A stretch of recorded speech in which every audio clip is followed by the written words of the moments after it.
Guiones y guionistas, capítulo 174. Crear una serie 4. Sorora, protagonista.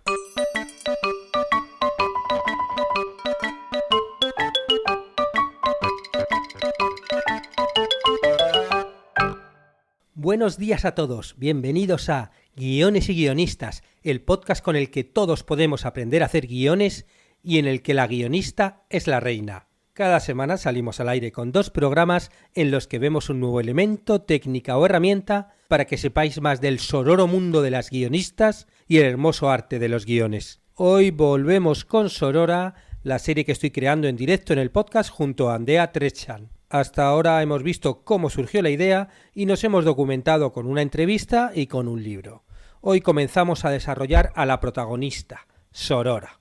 Veremos algunas técnicas de desarrollo de personajes que vamos a aplicar. Y en los cursos de guión, hoy hay una clase nueva que se suma a las 165 ya existentes. En el curso de largometrajes de cero, hoy veremos las ramas de nuestro guión, es decir, el tratamiento. Veremos cómo escribir el tratamiento de nuestra historia como última fase antes de lanzarse a escribir el guión. Y contesto desde aquí a una duda que me preguntáis muchos. Sí, tengo servicios de consultoría y análisis de guión para ayudaros en vuestros proyectos.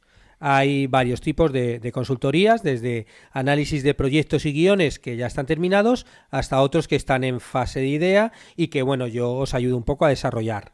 Y lo más demandado, la verdad, es que son las mentorías que hago a través de Skype en las que ayudo a desarrollar el proyecto cara a cara.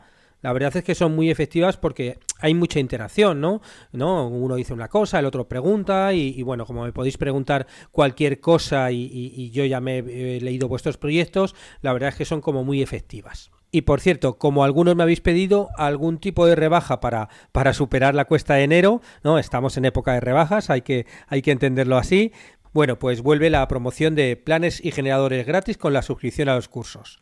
Durante una semana, atentos, solo una semana, los que se suscriban a los cursos podrán descargarse los planes y generadores desde la zona de descargas de recursos de la web. No desaprovechéis. Estará solo hasta el martes próximo, el día 5 de febrero. Y en este episodio, como os decía antes, vamos a desarrollar a la protagonista de Sorora. Os pongo en antecedentes de capítulos precedentes. En el primero hablamos de la idea de Sorora, desarrollamos la idea, el logline y la premisa. En el segundo empezamos con la documentación y entrevistamos a Benita Cubero, que es mi madre, y ahí conocimos un colegio de monjas de la época de primera mano. En el tercer capítulo continuamos la documentación con un libro de la época, El frente a ella, y ahí conocimos un poco cómo era el pensamiento moral dominante de la época, gracias a un libro de referencia. Y ahora, para desarrollar la protagonista, hemos recurrido en un principio al planner de series.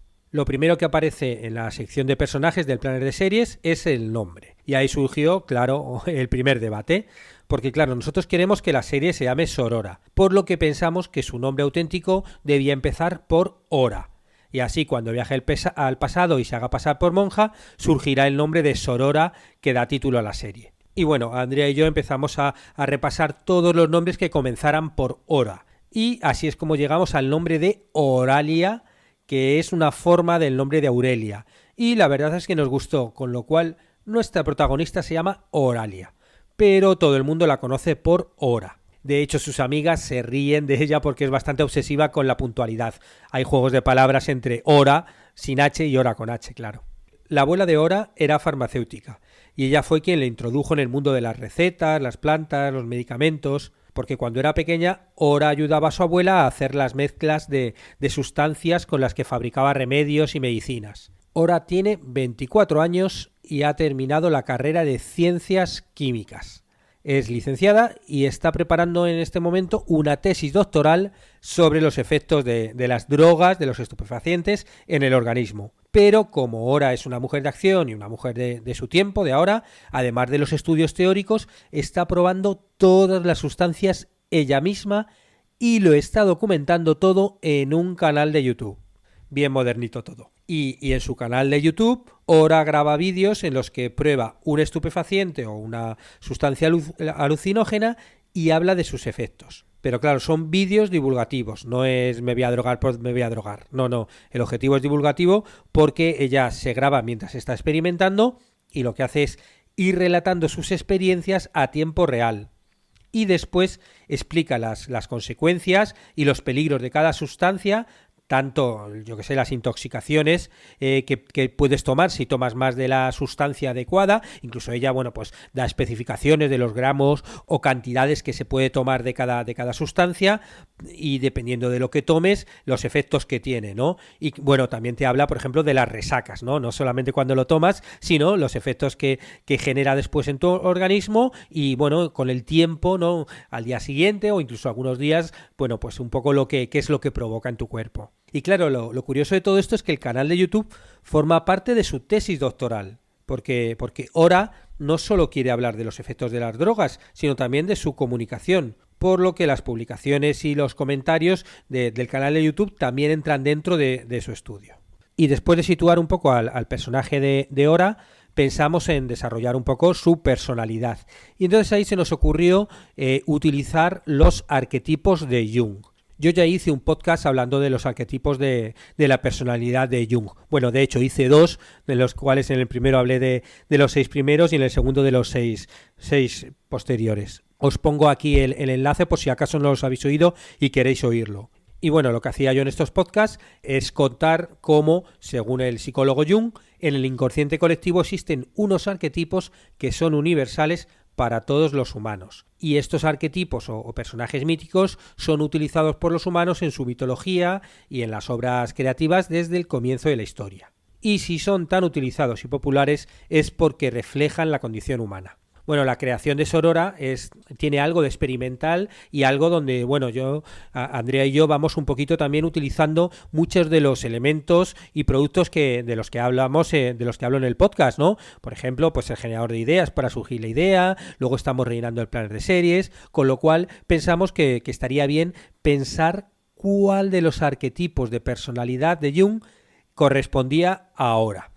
Y bueno, después de repasar los 12 arquetipos, llegamos a la conclusión de que ahora le corresponde el arquetipo de el mago, bueno, o la maga, para ser más exactos en el caso de Ora. Os recuerdo lo que dije de este arquetipo en el podcast pasado, del que os acababa de hablar. Decía esto: el mago es un visionario que entiende la forma en que funciona el mundo. A los personajes magos les encanta encontrar soluciones beneficiosas para todos y por eso usan su poder para transformar la parte oscura de las cosas. Pero al mismo tiempo tienen miedo a las posibles consecuencias negativas no deseadas de todos sus actos. Un ejemplo sería el profesor en La Casa de Papel. Claro, gracias a su conocimiento del sistema puede realizar ese plan de atraco perfecto y tener previstos todos los pormenores que pueden suceder en la acción. Pero por eso sufre tanto con los contratiempos e intenta subsanarlos a toda costa. El lado oscuro de los magos es que en su búsqueda de conocimiento y soluciones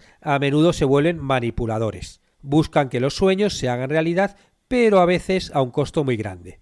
Como el profesor, que en su elaboración del plan, ¿no?, en La Casa de Papel, no tiene previsto enamorarse de la mujer policía que le enfrenta, pero a la que no duda en manipular. Hay magos famosos en la ficción, como por ejemplo Campanilla en Peter Pan, y otros en la realidad como Steve Jobs o Osho, ¿no?, en el que todos ya conocemos mucho más de cerca gracias al magnífico documental Wild Wild Country. Bueno, pues Ora es una maga. Cuando Ora viaja al pasado, no duda en manipular a las monjas y a las alumnas haciéndose pasar por profesora. Y lo hace en un intento de ayudar a las alumnas a liberarse de las limitaciones que imponían a las mujeres en esa época. Si buscamos más características de este arquetipo, vemos que son personajes imaginativos, carismáticos e inspiradores, ¿no? Todo nos encaja perfecto para Ora. La verdad es que, según lo estábamos mirando, Andrea y yo estábamos como reafirmándonos y también entendiendo un poco más cuál es la personalidad de Ora. Los personajes de este arquetipo transmiten seguridad en uno mismo. Y el objetivo de estos personajes es inspirar a otros personajes para ayudarles a tener confianza en sí mismos y encontrar el potencial dentro de ellos. Son personajes que desarrollan una visión y viven por ella hasta transformar la realidad, ¿no? ¿Qué? ¿Encaja o no encaja en el personaje de Ora? O sea, la verdad es que cuanto más investigamos sobre el arquetipo de la maga, más se reafirma que Ora pertenece a él. Sigo buscando un poquito y leyéndos. Las magas son imaginativas, soñadoras, emocionales y muy inspiracionales. Los colores predominantes son el negro, el gris y el morado principalmente. En este caso el gris y el negro nos remiten a los hábitos de las monjas, y el morado es el color que representa la lucha de la mujer por la igualdad. El arquetipo del mago está caracterizado por la curiosidad y el conocimiento, y se mueve entre la ciencia y lo sobrenatural para conseguir transformar la vida diaria en un milagro o una fiesta. ¿Veis? ¿No? Parece escrito pensado en nuestro personaje, ¿no? Es una mujer de ciencia, porque es licenciada en químicas, pero también se va a mover por lo sobrenatural con el uso de las drogas, el viaje al pasado y toda esta parte más mágica de la serie. Su mayor deseo es alcanzar la comprensión de cómo funciona el mundo y su objetivo primordial, hacer que los sueños se conviertan en realidad. Claro, esas son las razones por las que Ora abre su canal de YouTube. Intenta comprender cómo funciona el mundo, sobre todo en este caso el mundo de los estupefacientes y de las drogas, y divulgarlo. O sea, no le vale solo con hacer la tesis, investigar y ya está, sino que el canal de YouTube forma parte de la tesis, ¿no? Cómo va divulgando todo lo que está investigando. Ora, como buena maga que es, quiere transformar la realidad. Eso es algo que las personas normales ven como muy difíciles, ¿no? Como intentar transformar así la realidad, pero los magos piensan que no hay límites, ¿no? Que no se puedan cruzar para lograr cosas increíbles. Por eso ella cuando viaje al pasado y se dé cuenta que ha viajado al pasado, que eso claro obviamente le va a requerir un proceso, ¿no?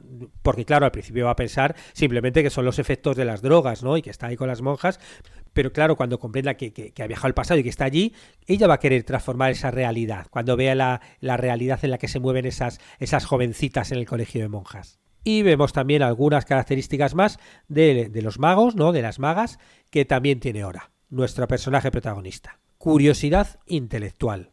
El mago es el poseedor del conocimiento. Él es quien ha logrado acceder a los secretos reservados a unos pocos gracias al estudio continuo y la práctica. En este caso, ella tiene conocimientos de química que ha estudiado y luego también otros conocimientos que tiene por ser una persona del presente que ha viajado en el pasado, ¿no? Pensad que eso es lo divertido, ¿no? Llega a los años 50, pero ella ya sabe, pues eso, que Franco va a estar 40 años hasta que se muera y España va a seguir ahí. Bueno, ella sabe todo lo que ha pasado, ¿no? Hasta la fecha actual, ¿no? Otra de sus características es el amor por la tecnología. Adora la tecnología. Es un maestro en herramientas tecnológicas y sabe cómo usarlas para lograr sus objetivos. Los inventores, científicos y visionarios son ejemplos clásicos de humanos que se identifican con el arquetipo del mago, ¿no? Ella es científica y es muy experimentadora, ¿no? Otra de las cosas que nos preguntábamos Andrea y yo era como, bueno, viaja al pasado y claro, sí que nos imaginamos que viaja con la cámara donde está grabando todo, ¿no? Para su canal de YouTube y va a llegar un momento que bueno, va a grabar a las monjas porque al principio ella va a pensar que todo forma parte de su alucinación. Pero claro, cuando luego esté allí, ella como que va a intentar seguir grabando cosas para ver qué hace con ello, ¿no? Y claro, ya va a tener como que esa tecnología, ver cómo enchufa, porque entonces eran 125 en lugar de 220 vatios. Bueno, hay muchas cosas ahí que claro, que encajan perfectamente con este arquetipo. Otra característica es que es creativa. La maga mezcla ingredientes extraños para crear hechizos increíbles. Imaginando a magos modernos, inmediatamente pensamos en inventores, científicos, pero también hay veces que incluso los empresarios pueden considerarse magos, ¿no? Porque tienen esa especie como de visión al montar la empresa, al crearla, ¿no? Y al inventar todos los sistemas y todas las cosas para que funcionen sus empresas, ¿no? Y por último, la estrategia. El mago es un jugador de ajedrez. Cada movimiento es arriesgado, pero bien ponderado, y es capaz de predecir el resultado por adelantado. Aquellos con gran conocimiento también deben tener enormes responsabilidades. Por esta razón, el mago nunca debe rendirse a su lado oscuro. Sí, esto es curioso porque buscando documentación sobre el arquetipo del mago, claro, en casi todos nos hablan un poco del lado oscuro, de este lado manipulador y de este miedo del propio mago que intenta ayudar a los demás, como de no entrar a este lado oscuro, ¿no? Cosa que también nos es muy interesante para nuestra protagonista, ¿no? Encontrarle ese lado oscuro y más manipulador. De hecho, si vemos sus características positivas, podían ser, por ejemplo, creadores de su realidad, ¿no? Ella va a llegar al pasado y va a manipular esa realidad y crearse la suya propia, ¿no? Viven en términos de oportunidades y aprendizajes con cada experiencia. Claro, ella cuando viaje al pasado y sea consciente va a decir, bueno, ya que estoy aquí, bueno, voy a aprovecharlo intentando ayudar a estas alumnas a poder liberarse o independizarse o, bueno, que se den cuenta básicamente de su potencial. Ven más allá del bien o el mal. Entienden en términos de proceso, ¿no? Un poco como cuál es el sistema en el que estoy, ¿no? Y bueno, no es tanto de si es bueno o malo, sino como intentar entenderlo, ¿no? Transforman las situaciones limitantes y descorazonadoras en oportunidades. Lo que os decía, ¿no? Estoy aquí, he viajado al pasado y bueno, ya que estoy aquí voy a intentar hacer algo de provecho, ¿no? Hacen las cosas de forma sencilla y aparentemente fácil. Viven en abundancia, plena confianza y fieles a sí mismos. Coraje y valentía de ser ellos mismos. Se rigen por las sincronicidades. Son pacientes y humildes. Son intuitivos y existe una comunión entre su microcosmos y el macrocosmos. Claro, ella también va a pensar como que ayudando a estas jóvenes de los años 50 a encontrar su camino, está como ayudando un poco a la causa del feminismo, ¿no? Claro, las ve tan oprimidas, ¿no? Que, bueno, recordad un poco la entrevista a mi madre, ¿no? Todo lo que nos contaba, ¿no? Que iban al colegio de monjas y aunque fuera verano no podían ir en manga corta, sino que mi abuela le cosía unos manguitos para taparle los brazos, y estábamos hablando de niñas de 11 años, porque no se les podían ver la piel de los brazos, ¿no? Imaginaos hasta qué límite, ¿no? Bueno, pues claro, para ella, si actúa en ese microcosmo pequeño del colegio donde se traslada, es un poquito como ayudar un poco en general al género femenino, ¿no? Y luego, por otro lado, la sombra del mago, ¿no? De la maga. ¿Cuál es este lado oscuro o partes negativas que puede tener? Por un lado, escaparse de la realidad, vive en las nubes. En este caso, escaparse de la realidad va a ser literal, ¿no? Luego, arrogancia y egocentrismo. Claro, esto también es importante, ¿no? Como que ella realmente, como tiene tanta información del presente, puede ser un poco arrogante. Atraer la negatividad hacia sí mismos. Convertir sucesos positivos en negativos. Usar su poder para dañar a otros. Claro, esto también lo podemos ver, ¿no? En algún momento dado del pasado, realmente que pueda vengarse de alguna de las monjas o pueda hacer algo malo a ellas, ¿no? Utilizar su poder para controlar y limitar a los demás y poder así aumentar el suyo. Claro, son manipuladores, pueden ser inocentes y promiscuos. Bueno, esto no sé qué vamos a hacer con ella en el colegio de monjas, pero bueno, ya veremos. Y luego esto que ya no es tanto de ella, pero claro, a Andrea y a mí nos surgió una duda. ¿Va a viajar en el tiempo? O sea, ¿va a ir y volver o va a quedarse atrapada en el pasado? Es decir, Ora encuentra la clave para viajar en el tiempo cuando quiere, ¿no? Un poco como en el Ministerio del Tiempo, ¿no? Que, bueno, pues el Ministerio del Tiempo abren la puerta y por ahí pasan de un sitio a otro en el tiempo, o va a quedar atrapada en el pasado y tiene que encontrar la forma de volver al presente, un poquito como en Back to the Future, ¿no? En El Regreso al Futuro. Y bueno, estuvimos debatiendo este tema y pensamos que estaría bien que quedase atrapada en el pasado, porque claro, así es como se vería obligada a quedarse en esa escuela de monjas, ayudar a las alumnas, y mientras tanto estaría como probando algunos hongos, buscando la forma de volver al presente, ¿no? Ya que el viaje al pasado fue a través de probar unas sustancias alucinógenas, bueno, como que piensa que gracias a otras sustancias de esas puede volver al presente. Y sí que hablábamos, como en los últimos capítulos de la temporada, que volviera al presente, ¿no? Porque, bueno, gracias a que encuentra un hongo mágico de estos y viene al presente. Pero claro, se va a dejar algo inconcluso en el pasado y al final va a decidir volver al pasado a resolver esa trama, ¿no? Que ha quedado inconclusa y que acabaría con ello la primera temporada. Bueno, y con esto terminamos el podcast de hoy. Ya veremos la semana que viene, bueno, no tenemos todavía muy claro si vamos a desarrollar los otros personajes o vamos a empezar a hablar ya de la estructura de la serie, pero bueno, ya vendremos con alguna sorpresita. Y como siempre deciros que si os ha gustado, pues agradecería comentarios y valoraciones en iTunes, en iVoox o YouTube, o que compartáis este podcast por redes sociales. Y por supuesto, como siempre, muchas gracias a los que os suscribís a los cursos de guiones y guionistas y compráis los planners y compráis las consultorías también, porque bueno, ayudáis a que el podcast se mantenga. Estaremos juntos los martes y jueves con nuevas técnicas, estrategias y análisis para que aprendamos entre todos a ser mejores guionistas. Hasta pronto.